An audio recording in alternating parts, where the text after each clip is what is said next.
আসসালামু আলাইকুম ফ্রেন্ডস, তোমরা সবাই কেমন আছো? আশা করি খুব ভালো আছো আর আমিও খুব ভালো আছি।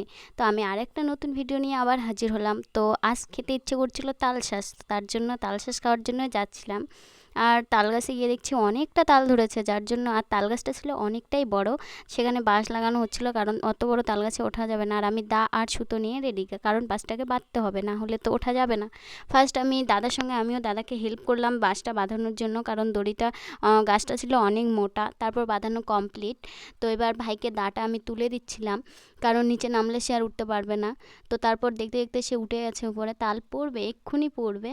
তো আমি তাল পড়া দেখে ভীষণ খুশি, ছুটে চলে গেছি তাল গাছের কাছে। যাই ভাই, আমি তো মহা খুশি। আমি বলছি আমি এটা কাউকেই দিব না, কারণ আমি এটা একাই খাবো। আমার খুবই ভালো লাগে তালশাঁস খেতে।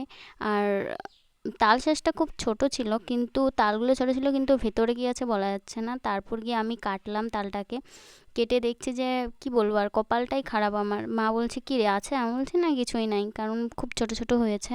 ওগুলো আমি একটু খেয়ে নিলাম। খাওয়ার পর আমি ওদেরকে বলছি যে তোমরা খেতে পারবে না, এটা আমি একাই খেয়ে নিই। তারপর তালগুলোকে কাটলাম, সব অনেকগুলো কাটার পর ভাই আমার কি বলবো, মানে এত কম ছিল না, বড়ই হয়নি তালগুলো। তার মধ্যে আমি একটা বড় পেয়ে গেছি, যার মধ্যে ছিল পানি। ওই পানিটা আমি খেয়ে নিলাম। খাওয়ার পর হচ্ছে গিয়ে আমি সবাইকে বলছিলাম না, তারপর মারা বলছিল আমাদের একটু দে। আমি বলছি না, আমি এটা কাউকেই দেবো না, আমি একাই খাবো। তারপর ভিডিও ভালো লাগলে শেয়ার করতে ভুলবে না, আর কমেন্ট করবে অবশ্যই।